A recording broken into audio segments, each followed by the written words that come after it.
bayan.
Please raise your right hand and repeat after me.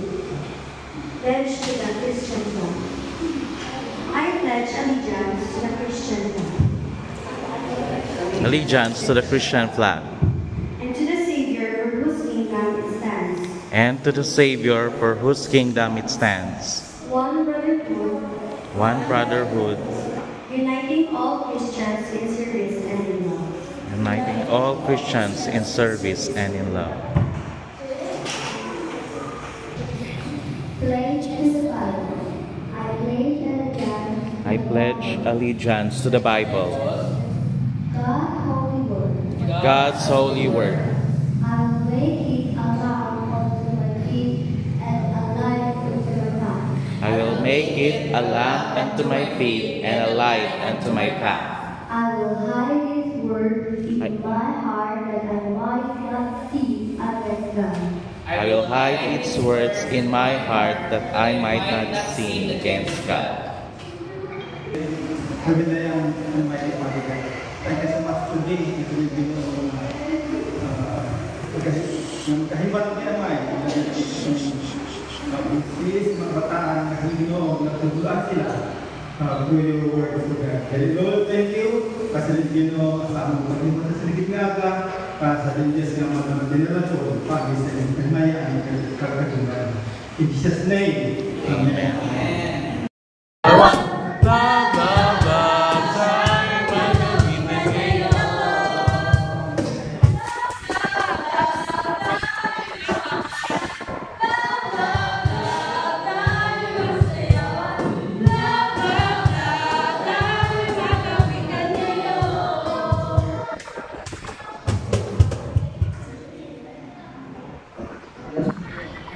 And let us sing Mighty to Save.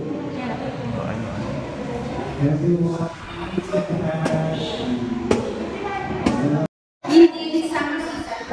successfully organize elected to achieve our goal to raise our child in a critical way so that they will not depart from the right path of life. So my fellow parents, let us continue to support our children going to church para maghagod sa dala may kahatog sa Ginoo at may katutong hindi sa dama isa ka ang dama gagawin. At sa mga kabataan, hoping na last month magdala sa church na every Sunday jamo sa mga parents pinapakatalan naman ng mga kabataan pinapakatalan namin sila sa estilahan. Because nowadays, ang problem especially sa mga teenagers, no? Ang teenagers, ang pinakapunta stage sa mga kabataan natin, may suicide, is because no, wala sila sa kalutan. Wala sila ng problema, wala sila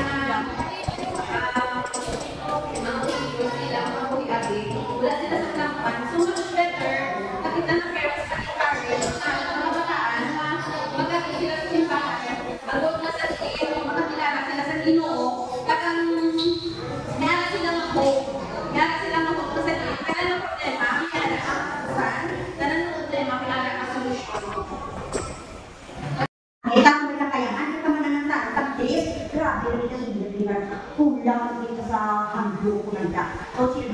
sabay kamuhin ang pag-asa. Children, anong mali sa isang?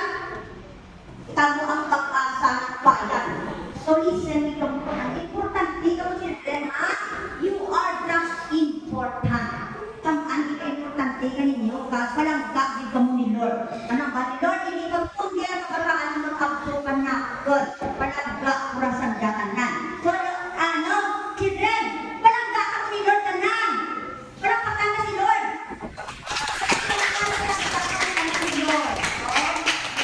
Ang murang akal na job na ang tanan-tanan, mga resources, kawanin ka, murang sabi, kawanin ka ng kwarta, murang-murang kutuwa, makuha kita sa pagkakali, kapag-alian,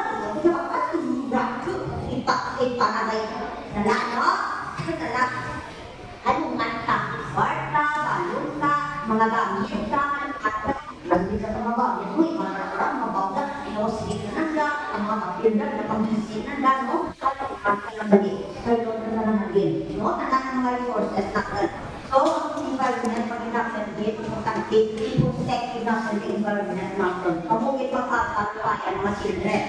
So, take a moment to think about what area where you can be affected by our children. Children, mati. Paano ko pagpuan sa iyo? Makikita ako na iriyaman, na may talent ako, kaya gusto ko kurang na aking pagod, no? So, Lesson 1 is about take care of your body.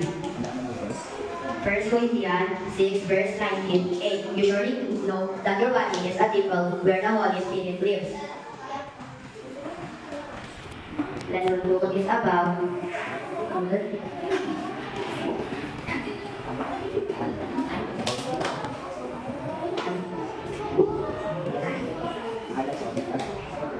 second lesson is about managing our time. And the memory verse is about this. Psalm 90 verse 12 teach us the number our days that we may God a heart of wisdom.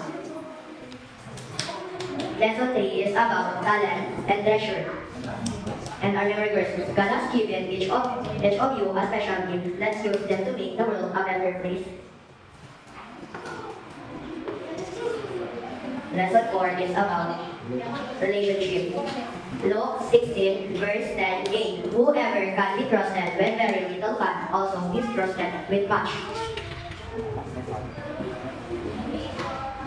Last lesson, lesson 5, is about taking care of your world. Genesis 2 verse 15. The Lord God saw the man and put him in the garden of Eden to work in it and take care of him.